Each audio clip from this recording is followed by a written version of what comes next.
శ్రీమాత్రే నమః. నమస్తే అండి, ఎలా ఉన్నారండి? అంతా బాగున్నారా? నేను కూడా బాగున్నానండి. మరి అందరికీ గుడ్ మార్నింగ్. ఈరోజు 2 రకాల ఇగురు కూరలు చేస్తున్నానండి. కొంచెం కొంచెం ఉన్న ఐటెంతో 2 కూరలు చేస్తున్నాను. అదేంటా అనుకుంటున్నారు కదా? చేసే విధానం చూసేయండి. కొద్ది కొద్దిగా ఉన్నప్పుడు మీరు కూడా ఇలానే చేసేసుకుందరు. కానీ చక్కగా 4 ఉల్లిపాయలు కట్ చేసానండి సన్నగా. అలాగే ఒక 8 పచ్చిమిర్చి కూడా కట్ చేసాను. చిన్నవి కదా, అందుకు 8 తీసుకున్నాను. చక్కగా తగినంత నూనెసి ఇలాగా వేయించేసాను. చూసారా, చక్కగా వేగిపోయినాయి కదా. ఇప్పుడు ఇది 2 కూరలకు సరిపడే ఉల్లిపాయ అన్నమాట. ఈ ఉల్లిపాయతోటి 2 కూరలు చేస్తాను. ఇందులో ఏమి వేస్తానో చూపిస్తాను మీకు. ఇప్పుడు ఉల్లిపాయ వేగింది, చక్కగా వేగింది కదా. మనం ఇగురు కూర కాబట్టి ఉల్లిపాయ ఇంత ఎర్రగా వేగాలి, అప్పుడే కూరకు రుచి వస్తుంది అన్నమాట. ఉల్లిపాయ కూడా కొంచెం ఎక్కువే ఉండాలి, గ్రేవీ ఉండాలి. ఇగురు కూర అంటే గొజ్జు గొజ్జుగా ఉండాలి కదా, అది గ్రేవీ అంటారు కాబట్టి ఓట అంటాను నేనైతే. చక్కగా ఉల్లిపాయ పచ్చిమిర్చి ఇంత బాగా వేగింది కదా. ఇప్పుడు ఇందులో వేసేది ఉప్పు, కారం, మరేమో పసుపు, నూరుకున్న మసాలా. చక్కగా మసాలా గురించి మాత్రం నేను చెప్పనండి ఈరోజు, ఎందుకంటే అది కూర ఉన్నప్పుడల్లా కూడా నేను చేసిన మసాలా గురించి చెప్తూనే ఉంటాను. ఎవరు ఏ రెస్పాంటూ ఉండదు కాబట్టి నేను చెప్పనండి అసలు ఎలా చేసానో ఈ మసాలా. ఇది ఇప్పుడు ఈ 2 కూరలు సరిపడేది కదా. ఇది కొంచెం ఇలా కలిపేసాక ఏం చేస్తానంటే 1 నిమిషం ఇలా ఉంచుతాను. ఇప్పుడు చక్కగా 2 నిమిషాలు అయ్యిందండి. చూసారా, మరి మనం మసాలా వేసాము, ఉప్పు కారం వేసాం కదా, ఆ పచ్చివాసన పోయి కమ్మట వాసన వస్తుంది. ఇప్పుడు ఇంకా ఇందులో వెలిసినవి వేయాలి అంటే కొంచెం గ్రేవీ తీసేయాలి. మరి ఇంకో కూర ఉంటుంది కదా, మరి ఈ గ్రేవీతో 2 కూరలు కదా మనం చేసేది. నేను చేసేది చక్కగా కొంచెం గ్రేవీ తీస్తున్నానండి, తీసేసాను. ఇప్పుడు ఈ గ్రేవీలో ఏమేస్తాను, 2 వంకాయలు ఉన్నాయండి. అలాగే 1 ములక్కాడ ముక్కలు ఉన్నాయి ఫ్రిడ్జ్లో. వీటితో ఈరోజు కూర చేసేస్తున్నాను అన్నమాట. చక్కగా ఈ వంకాయ ముక్కలు వేసేసాం కదా, ఇందులో ఇలా మగ్గుతూ ఉంటాయి కదా. ఇదిగోనండి ములక్కాడ ముక్కలు. చక్కగా మరి ఇప్పుడు ఈ గ్రేవీలో వేసుకుంటే పచ్చి ములక్కాడ మనం ఉడికించుకుంటా వేసామనుకోండి, కసుకుమంటూ ముక్క మరి దూసులాగా రాదు. ఇప్పుడు ఇందులో పచ్చి ముక్కలు వేస్తే అంతకు 1 పొంగు పొంగించేసాను. ఈ వాటర్తో సహా ఇందులో వేసేసుకుందాం. చక్కగా మరి కమ్మగా కూర చాలా బాగుంటుందండి. చక్కగా ఇది వంకాయ ములక్కాడ ఇలా వండుకుంటారండి, చాలా బాగుంటుంది అన్నమాట కూర ఇది. చక్కగా ఇప్పుడు ఇందులో కొంచెం లేత కరివేపాకు కూడా వేసేసి మరి పక్క పొయ్యి మీదకి మార్చేసి ఇంకో కూర కూడా చూపించేస్తాను మీకు.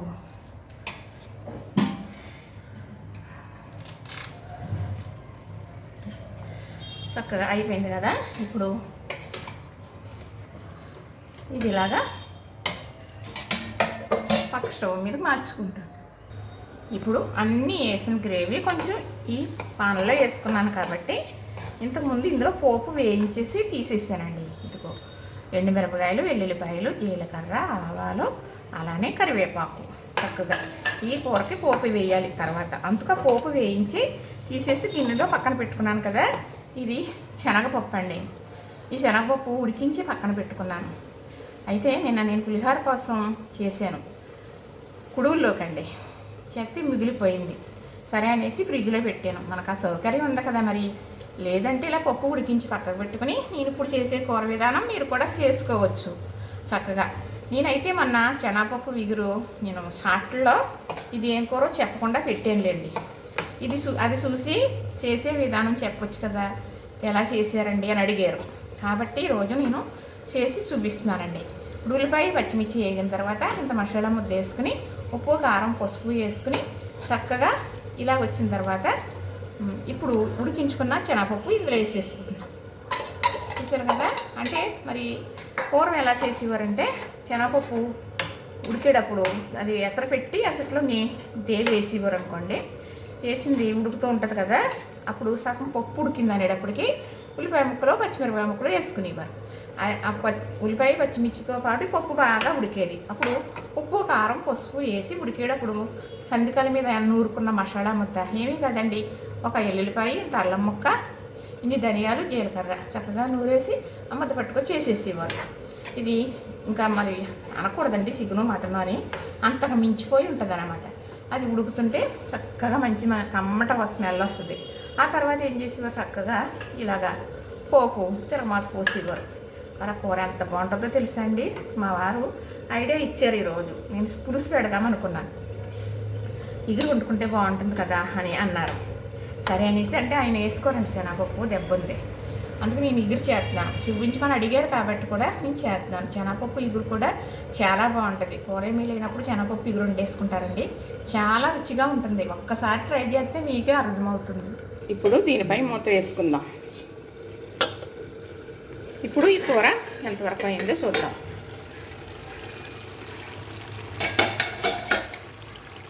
చూసారా చక్కగా ఉడుకుతుంది కదా. ఈ వాటర్ వినికేదాకా ఉడకనిచ్చుకుంటే మరి మంచి గ్రేవీతో కూర చాలా బాగుంటుందండి. చపాతీకి కూడా చాలా బాగుంటుంది. కానీ ఇది రైస్కి ముందండి ఏదైనా కూర. చపాతీ ఎలాగా తింటాం కాబట్టి చపాతీకి అని చెప్పేస్తాం, కానీ రైస్కి ఇలాంటి కూరలు చాలా బాగుంటాయి అన్నమాట. చక్కగా చూసారు కదా. మరి నూరుకున్న మసాలా ముద్దేసే మామూలు అనుకుంటున్నారా, ఎంత గుమ్మగుమ్మ స్మెల్ వస్తుందో. మరి కూర చూస్తే తెలిసిపోతుందండి చక్కగా. చూసారా. మరి ఇంకా ఒక 5 నిమిషాలన్నా వాటర్ అనేది వెనకాలి. మా వారికి గొట్టొచ్చేస్తుందండి. చక్కగా రెడీ అయిపోయిందండి. చూసారు కదా. కూర చూస్తే చాలా బాగుంది కదా, రుచి కూడా అంతే బాగుందండి. మా వారు ఏమంటారంటే బాగోవాలి అని అనుకుని చేస్తే, మనసుతో అనుకుని చేస్తే బాగుంటుంది అని అంటారండి. అలా అంటారు ఆయన అనుకుంటాను, కానీ నిజంగా కూడా మనం మనసు పెట్టి చేస్తే అది చాలా బాగుంటుందండి. అది నిజంగా నిజం. ఇది అంత బాగుందన్నమాట. చక్కగా అయిపోయింది. ఆఫ్ చేసి చెప్తానండి. మా వారికి రోజు క్యారేజీకి లేట్ అయిపోయిందండి. చక్కగా స్టవ్ ఆపేస్తున్నాను. వంకాయ ములంకాడ, ఒక ములక్కాడతో 2 వంకాయలతో కూర అయితే రెడీ అయిపోయింది. ఇప్పుడు శనగపప్పు ఇగురు చూద్దాం. ఇది అడిగారు కదండి, అంతకు చేశాను. చక్కగా మరి ఇగురంటే ఇంతేనండి. ఇది చల్లారేటప్పుడు కొంచెం తోడుకున్నట్టు చక్కగా గరిటకి ఇలా పడుతుంది అన్నమాట. ఇలా ఉండాలి ఇగురంటే. పప్పు మెత్తగా అయిపోతే బాగోదు సుని.